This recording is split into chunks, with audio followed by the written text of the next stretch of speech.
নিজ নিজ কেন্দ্রে সকাল থেকেই কিন্তু ভোট দিয়েছেন বিএনপি, জামায়াত এবং এনসিপির নেতারা। আমরা সেটা দেখেছি। এরই মধ্যে ভোটের পরিবেশকে সার্বিকভাবে ভালোও বলেছেন তারা। আমরা বেশ কিছু প্রার্থীর কিন্তু এরই মধ্যে তারা সাংবাদিকদের সাথে কথা বলেছেন এবং বলেছেন যে এই মুহূর্তে নির্বাচনী পরিবেশ এবং ভোট কেন্দ্র অনেকটাই শান্ত রয়েছে এবং স্বাভাবিক রয়েছে। বেশ শান্তিপূর্ণভাবেই ভোট গ্রহণ চলছে। ভোট সুষ্ঠু হলে ফলাফল মেনে নেয়ারও ঘোষণা দিয়েছেন দলগুলোর নেতারা। সেই সাথে প্রশাসনকে আরও দায়িত্বশীল হয়ে কাজ করার আহ্বান তাদের। বিস্তারিত আমাদেরকে জানাবেন আমাদের সহকর্মী ভাস্কর ভাদুরী। ঠাকুরগাঁও ১ আসনের প্রার্থী ও বিএনপি মহাসচিব মির্জা ফখরুল ইসলাম আলমগীর ভোট দিয়েছেন। সকালে ঠাকুরগাঁও সরকারি বালিকা উচ্চ বিদ্যালয় কেন্দ্রে ভোট প্রদান করার পর তিনি বলেন, গণতন্ত্রের নতুন যাত্রা শুরু হলো। ভোট প্রদান করেছেন কক্সবাজার ১ আসনের প্রার্থী ও বিএনপির স্থায়ী কমিটির সদস্য সালাউদ্দিন আহমেদও। ২৪শে জুলাইয়ে প্রায় ২,০০০ ছাত্র জনতা, কৃষক, শ্রমিক তারা প্রাণ হারিয়েছেন।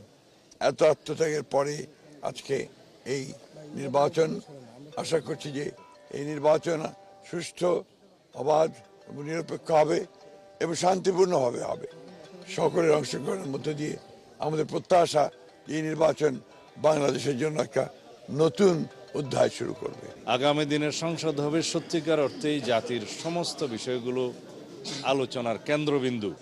শুধুমাত্র বিন্দু নয়, অতীতে ছিল সংসদটা বিন্দু, কেন্দ্রটা ছিল অন্য জায়গায়। এখন সকল কিছুর কেন্দ্রবিন্দু হবে জাতীয় আমির ডক্টর শফিকুর রহমান রাজধানীর মিরপুরের মণিপুর উচ্চ বিদ্যালয় কেন্দ্রে ভোট প্রদান করেছেন।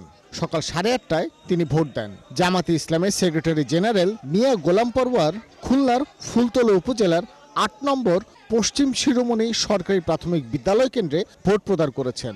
আমি তো কেবল আসলাম, এ কেন্দ্রে এসে ভোটটা দিলাম।